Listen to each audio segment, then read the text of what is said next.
자, 오늘은 금요주일입니다. 그래서 십자가는 하나님의 지혜라는 그런 말씀으로 말씀을 전하겠습니다.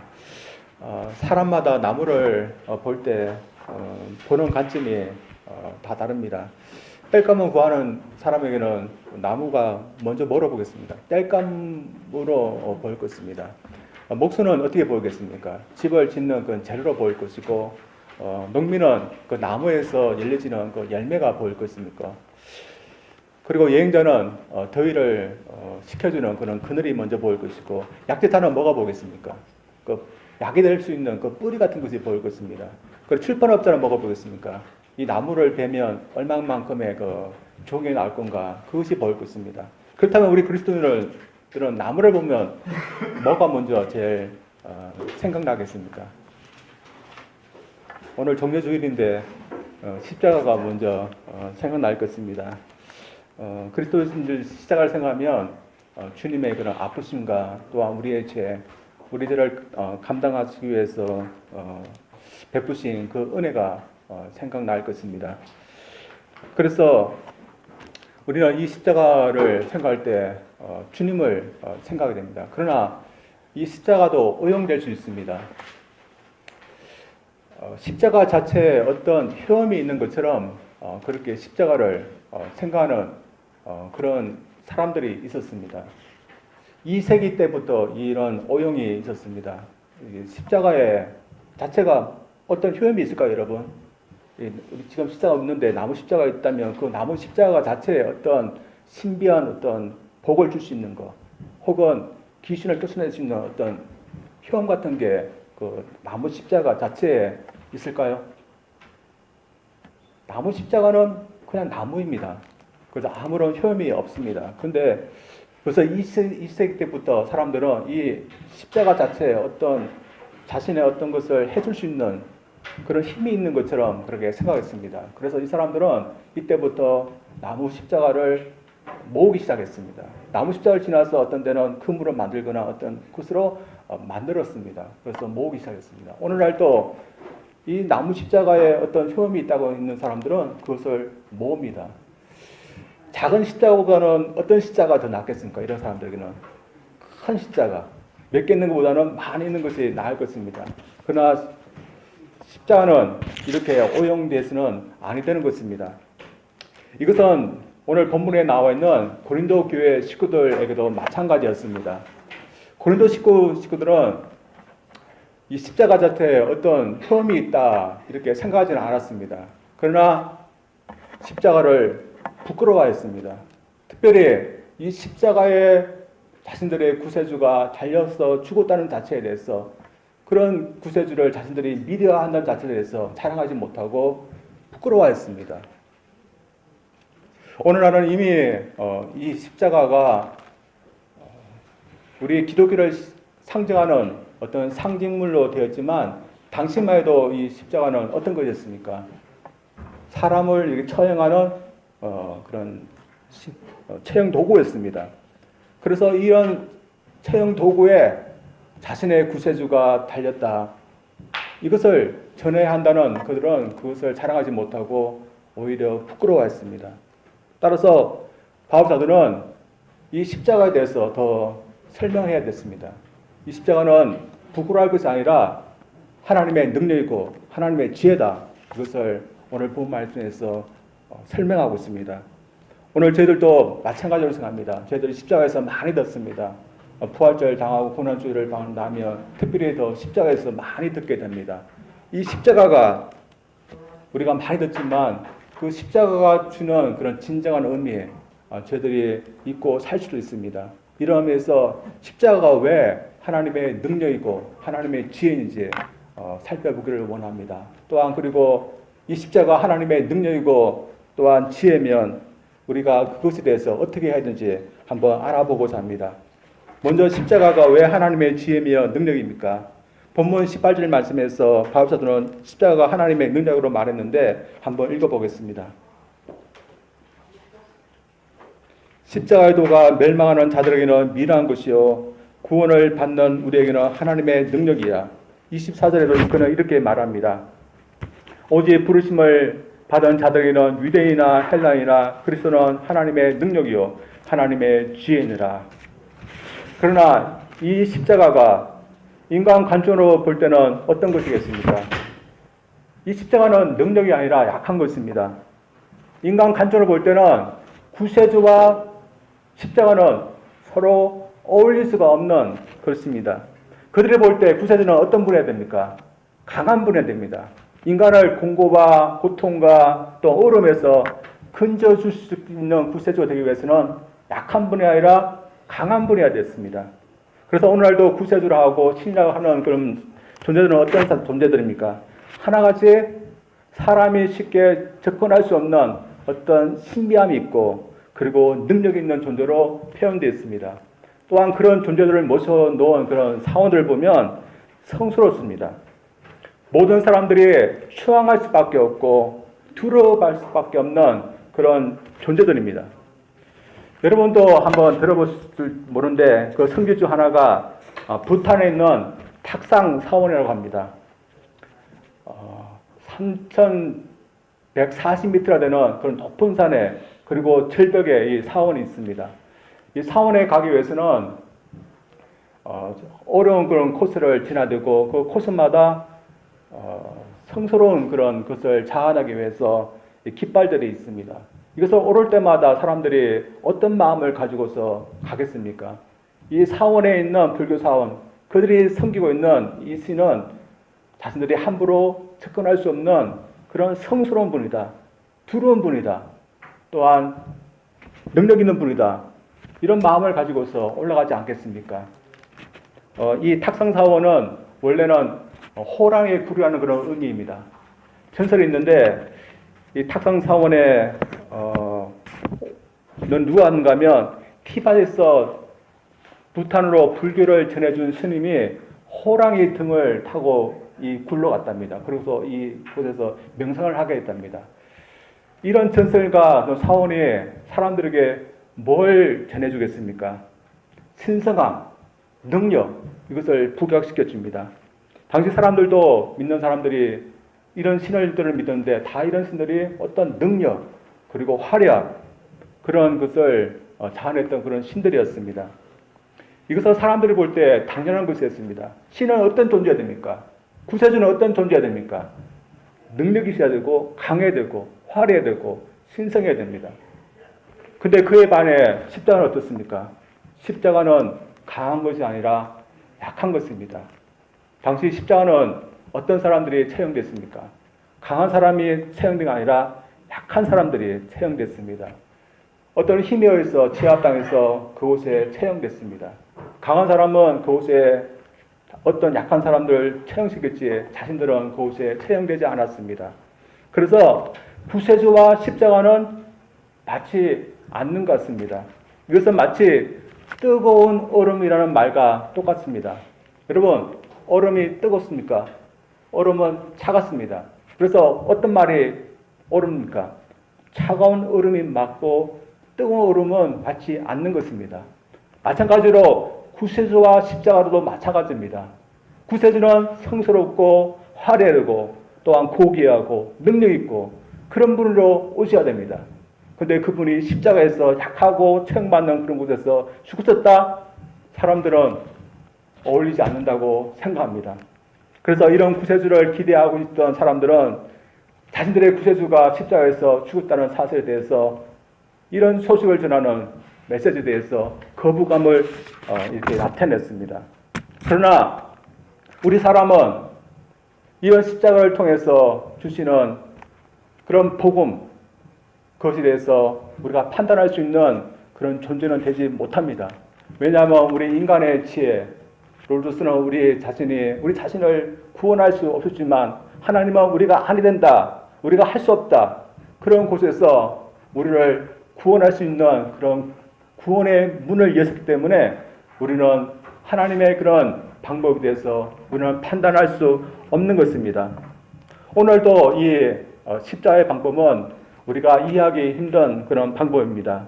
왜냐하면 이 십자가의 방법은 구세주이신 예수 그리스도께서 우리 죄인들을 위해서 대신해서 모든 죄값을 담당해서 죽으셨다는 그런 방법이기 때문입니다. 그래서 저희들도 이 십자가의 방법을 받아들이고 이해한다는 것은 옳은 면이 있습니다. 사람들 중에는 자신들이 죄인한 것을 쉽게 인정하는 사람들이 있습니다.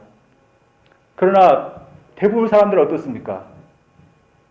자신이 죄인한 것을 받아들이기가, 인정하기가 힘든 것입니다. 그래서 여러분 중에서 쉽게 주님을 믿는 분도 있지만 어렵게 주님을 믿는 분들도 있습니다. 그 이유가 무엇이겠습니까? 자신이 죄인인 것을 잘 용납하지 못하기 때문입니다. 저도 마찬가지일 것 같습니다. 저도 어릴 시절부터 주님을 믿기 시작했지만 한참 후에라 주님을 영접하게 됐습니다. 그 이유가 무엇이겠습니까? 저도 저 보기에는 죄인이 아닌 것입니다. 조금 잘못이 있고 그렇지만 지옥에 갈 만큼 주님이 나를 위해서 죽을 만큼 죄인인가 그렇게 생각이 되지 않았습니다. 그래서 이 십자가는 많은 사람들이 받아들이기 힘든, 이해하기 힘든 그런 면이 있습니다. 그러나 중요한 것은 우리 인간을 구원하시는 분은 우리가 아니라 하나님이라는 것입니다. 하나님 보실 때 우리 인간은 모두 죄인입니다. 그래서 우리 죄인들을 구원하시기 위해서 구세주가 오셔야 되고 그분이 죽으셔야 되지 우리를 구원하실 수 있었습니다. 그래서 구세주를 우리를 위해서 보내셨던 것입니다. 따라서 중요한 것은 우리를 구원하시는 하나님의 방법이 옳은가 맞지 않는가 우리의 판단에 있지 않습니다. 중요한 것은 우리 인간이 이해할 수 없지만 하나님의 방법으로 하나님이 우리를 구원하셨다는 것입니다. 그래서 누가 지혜로우며 누가 능력이 있겠습니까? 사람이 아무리 지혜롭다 하더라도 그 지혜로 자신을 구원할 수 없다면 그것은 지혜로운 것이 아니며 능력이 있는 것이 아닙니다. 대신에 사람들 보기에는 어처구니 없고 어리석게 보이는 방법일지라도 그 방법을 통해서 우리를 구원하셨다면 그 하나님의 방법이 지혜로운 것이고 또한 능력이 있는 것입니다. 따라서 누가 능력이 있으면 누가 지혜롭겠습니까? 십자가는 하나님의 능력이며 하나님의 지혜입니다. 왜 그렇습니까? 인간이 보기에는 가장 약하고 가장 말도 안 되는 그런 방법이지만 그것을 통해서 우리가 구원받을 수 있는 문이 그곳을 열기 때문에 그것은 하나님의 능력이고 하나님의 지혜입니다. 마찬가지로 구원받은 저희들도 이 십자가는 무엇입니까? 우리를 구원하신 하나님의 능력이 나타난 곳이고 하나님의 지혜가 나타난 곳입니다. 따라서 우리는 십자가를 어떻게 생각됩니까? 십자가를 부끄럽고 약한 것이 아니라 우리가 그것을 통해서 구원받은 귀중한 곳이고 또한 감사해야 될 곳이고 또한 하나님의 지혜가 나타난 곳으로 우리가 여기게 될 줄 믿습니다.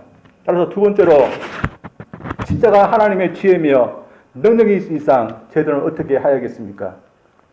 먼저는 우리의 모든 인간적인 지혜를 다 내려놓아야 됩니다. 그리고 두 번째는 오직 하나님만을 신뢰해야 됩니다. 이런 이유로 바울사도는 이런 말씀을 인용합니다. 19절 말씀입니다. 기록된 바 내가 지혜 있는 자들의 지혜를 멸하고 총명한 자들의 총명을 피하리라 하였으니. 그리고 31절 말씀입니다. 기록된 바 자랑한 자는 주 안에서 자랑하라 함과 같게 하려 함이라. 먼저 모든 인간의 지혜를 내세우지 못하게 하는 하나님의 목적에 대해서 저들은 어떻습니까? 옛날 프랑스 혁명 때 기독교를 없애려는 폭도들이 있었습니다. 그 폭도들은 기독교를 없애고 대신 새로운 종교를 세우려고 했습니다. 그래서 한 정치인을 만나서 어떻게 하면 새로운 종교, 모든 사람들이 다 믿을 수 있는 그런 새로운 종교를 만들 수 있느냐. 자신들은 그렇게 할 수 있다고 그렇게 생각했습니다. 그래서 그 비법을 물었습니다. 그때 그 정치인이 한 비법을 말해 주었습니다. 그러면 이 비법을 따르면 프랑스인들뿐만 아니라 모든 사람들이 다 우리가 만든 새로운 종교에 따를 거다, 믿을 거다 그렇게 했습니다. 그 비법이 뭡니까? 우선 죄가 없는 사람들 중에서 죄가 없는 한 사람을 찾아듣는 된다는 겁니다. 그리고 그 사람이 인생을 아무 죄 없이 훌륭하게 살아야 됩니다. 그러고 난 다음에 모든 사람들을 위해서 죽어야 된다는 겁니다. 그러고 난 다음에 그 사람이 다시 살아나야 된다는 겁니다. 그러면 새로운 종교, 모든 사람들이 따를 수 있는 종교를 만들 수 있다는 겁니다. 이 사람들이 어떻게 했습니까? 아무리 지혜 있고 아무리 능력이 있다 할지라도 그렇게 하지 못했습니다. 그러나 오늘날도 사람들은 어떻습니까? 사람들은 자신들의 지혜와 자신의 능력으로 자신들을 구원할 수 있는 어떤 종교, 어떤 구원의 방법을 만들어낼 수 있다 그렇게 생각합니다. 그래서 여전히 어떤 사람들은 불교에서, 어떤 사람은 힌두교에서, 어떤 이슬람교에서, 어떤 미신에서 구원의 길이 있다고 주장하고 그것을 따르고 있습니다. 제가 한 영화를 봤는데 인도에서 만든 그런 영화입니다. 한 우주인이 내려와서 세상에서 겪는 그런 여러 종교인들을 만나는 그런 영화인데 인도의 종교를 이렇게 풍자한 그런 영화입니다. 여러분, 인도에는 여러 가지 종교가 있습니다. 거기는 이슬람교도 나왔고 힌두교의 한 신인 시바신을 믿는 사람들도 나왔습니다. 그리고 겐지스 강에서 목욕 재개를 하는 사람들도 나왔습니다. 그리고 어떤 우상에다가 계속해서 우유를 이게 붓는 그런 사람들도 나왔습니다. 물론 고행하는 사람들도 나왔습니다. 땅바닥을 이렇게 맨몸으로 이렇게 기어가는 그런 사람들도 있었고, 일부러 자신 몸을 이렇게 상처내는 그런 사람들도 있었습니다. 이 사람들이 왜 이렇게 하는 것일까요? 이렇게 하면 자신들의 생각으로, 자신 지혜로 이렇게 하면 구원이 있을 거다, 그렇게 생각하기 때문입니다. 이건 저희들도 마찬가지라고 생각합니다. 어떤 사람들은 십자가 외에 다른 것이 있어야 된다, 그렇게 생각합니다. 그래서 저희들도 잘못되면 기도 더 많이 해야 되지 구원받을 수 있고, 성경도 많이 읽어야 되지 구원받을 수 있고, 그런 잘못된 생각에 빠질 수 있습니다. 그러나 결국에는 우리를 구원하고 우리로 하여금 하나님의 자녀게 되게 만들 수 있는 그것은 무엇입니까? 다른 종교도 아니고 인간의 지혜도 아니고 오직 하나, 십자가에서 주님께서 우리를 위해서 죽으셨다는 겁니다. 주님께서 우리를 죽으심으로 말미암아 우리가 그로 인해 구원받았다면 그 앞에 다른 것은 다 자랑할 수 없는 것입니다. 따라서 저희들 그 십자가를 통해서 우리가 구원받다면 우리의 지혜도 우리의 사랑도 다 내려놓아야 될 줄 믿습니다. 대신에 그 십자가만이 우리가 구원받을 수 있는 길이라면 그 십자가를 주신 하나님만을 저희들이 전적으로 신뢰해야 될 줄 믿습니다. 우리 인간이 만들어낸 구원이 다른 것이 있다면 우리는 전적으로 하나님께서 만들어낸 제시하신 그 십자가의 방법을 전적으로 신뢰할 필요는 없습니다. 우리가 고행을 통해서 어떤 종교를 통해서 그곳에 구원이 있다. 여러분, 십자가의 방법을 전적으로 신뢰할 필요 없습니다. 왜냐하면 그것을 통해서도 구원받을 수 있기 때문입니다. 그러나 인간의 그 어떤 방법, 인간의 구원하는 어떤 종교도 그곳에는 구원이 없습니다. 다 실패했습니다.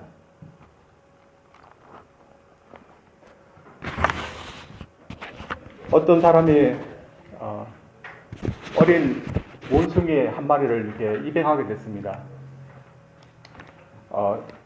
어릴 때 데려왔는데 좀 크니까 이 사람이 목에만 원숭이 목에만 대도 이 원숭이가 견디지를 못하는 것이었습니다. 그래서 자세히 봤더니 어릴 때 이 옛주인이 이 목에다가 철 올가미를 이렇게 해놓았던 것입니다. 원숭이가 점점 커가면서 이게 점점점 이게 옮아 있었던 것이 있습니다. 그래서 어느 날 나를 잡게 됐습니다. 이 원숭이 이렇게 목틀을 다 밀고 그렇게 철사를 이렇게 잘라내었습니다. 이 과정 중에 이 원숭이는 굉장히 아팠습니다. 피도 흘리게 되었고 고통도 있었습니다. 그러나 이 철사가 잘라지는 그 순간 그 모든 고통을 잊고 이 원숭이가 너무 좋아서 말렸다, 그렇게 말하고 있습니다. 그러면서 이 사람이 하나님에 대해서 생각하게 됐답니다. 이 원수도 이렇게 조그만 것에서 이렇게 해방되고 자유되는 것이 좋았는데, 하나님께서는 우리 인간을 구원하기 위해서 이런 어려운 일들을 감당하시고 우리를 구원하시기 위해서 주님을 보내셨다. 그것이 참 감동됐답니다. 그리고 우리 인간이 얼마나 기뻐할까, 그런 생각을 했답니다. 우리 주님께서 이 세상에 오신 것은 하나님의 방법이었고, 또한 하나님께서 우리를 구원하시기 위해서 하나님의 그런 계획이었습니다. 하나님께서 이 계획을 했을 때 어떤 마음으로 하겠습니까? 우리를 사랑하는 마음으로, 우리가 그것을 통해서 구원받고 하나님의 자녀가 되기를 원하는 그런 마음으로 주님을 보냈었던 것입니다. 그래서 우리가 하나님의 관점으로 보면 십자가가 이해됩니다. 그래서 이 십자가가 하나님의 사랑의 표현이고, 우리를 구원하려면 하나님의 마음의 표현이라는 것을 우리는 하나님의 관점을 보면 우리가 이해됩니다. 그래서 십자가는 어떤 것입니까? 우리가 우리 인간의 관점으로서 이해하고 또한 판단하는 것이 아니라, 하나님께서 우리를 사랑하셨다는 것을 그대로 믿고, 또한 하나님께서 이 방법을 통해서 우리를 구원하신다는 것을 원한다는 것을 그대로 받아들이고 신뢰하는 것이 바로 십자가입니다. 십자가가 우리 인간에게 믿어지지 않고 또한 이해되지 않지만, 하나님의 그 구원의 방법이라는 것을 우리가 신뢰한다면 십자가는 우리가 믿게 되고 또한 신뢰할 수 있는 것이라고 믿습니다. 하나님은 어떻게 보면 우리를 막다른 두 선택으로 우리를 내모는 것 같습니다. 한 선택은 계속해서 인간의 지혜를 계속 믿고 따르고 선택하는 것입니다. 하나는 하나님께서 우리에게 제시하신 십자가의 그 방법, 우리가 이해되지 않지만 하나님을 믿고서 신뢰하고 받아들이는 것입니다. 저는 믿기에 우리가 인간의 그런 이해로서는 이해되지 않지만 하나님을 믿고서 주님의 십자가를 받아들이는 자는 반드시 살고 반드시 구원받으라고 믿습니다. 왜냐하면 하나님께서 우리에게 약속하시기 때문입니다. 여러분, 십자가가 뭡니까? 여러분, 십자가 이해됩니까? 그곳에서 주님께서 나를 위해서 죽으셨다는 거 여러분 이해됩니까? 내가 죄인이라는 거 여러분 이해됩니까? 이해되지 않을 수 있습니다. 그러나 하나님은 자신을 믿고 믿으라는 겁니다. 그래서 하나님은 우리에게 뭐라고 말했습니까? 주님께서 죽으신 것은 어떤 사람의 죄가 아니라 바로 우리의 죄를 사하기 위해서 죽으셨다는 것을 믿으라는 겁니다. 그리고 주님을 믿는 사람은 반드시 구원받는다, 저희들에게 약속하셨습니다. 하나님께서 약속하신 그 구원, 지금 당장 보이지 않습니다. 그러나 언젠가는 우리가 천국 가면 그 구원이 보일 것입니다. 따라서 여러분, 우리가 이 세상을 사는 동안에 어떤 확신과 어떤 신뢰를 가지고 우리가 살아야겠습니까? 하나님께서 이 십자가의 방법을 통해서 우리를 구원하신다는 것을 우리가 확신해야 됩니다. 그리고 그 십자가에 달리신 그 주님을 나의 구세주로, 나의 주님으로 영접하면 반드시 구원받는다. 이런 확신을 가지고서 우리가 끝까지 신뢰하면서 살아줄 줄 믿습니다. 그리고 그런 확신과 신뢰를 가지고 사는 자는 분명히 언젠가는 그 구원을 직접 눈으로 볼 줄 믿습니다. 우리에게 이런 확신이 있기를 원합니다. 우리 인간을 지혜를 신뢰하지 마십시오. 대신 우리에게 구원을 베푸시고 또한 우리로 믿기를 원하시는 그 하나님을 신뢰하기를 원합니다. 십자가는 하나님께서 우리를 사랑한다는 표현입니다. 또한 우리를 구원하기를 원한다는 하나님의 마음의 표현입니다. 그리고 하나님의 능력입니다. 저희들 하나님을 믿고 그 십자가에서 죽으신 그 예수 그리스도 우리의 구세주로 여러분을 영접하기를 원합니다. 이해되지 않지만 그분이 나를 위해서 죽으셨다. 그분이 나의 모든 죄값을 사하시고 나를 구원하셨다. 여러분 마음에 영접하기를 원합니다. 그래서 주님을 나의 구세주로 영접할 수 있는 우리 모두 되기를 주님으로 축원드립니다. 기도하겠습니다.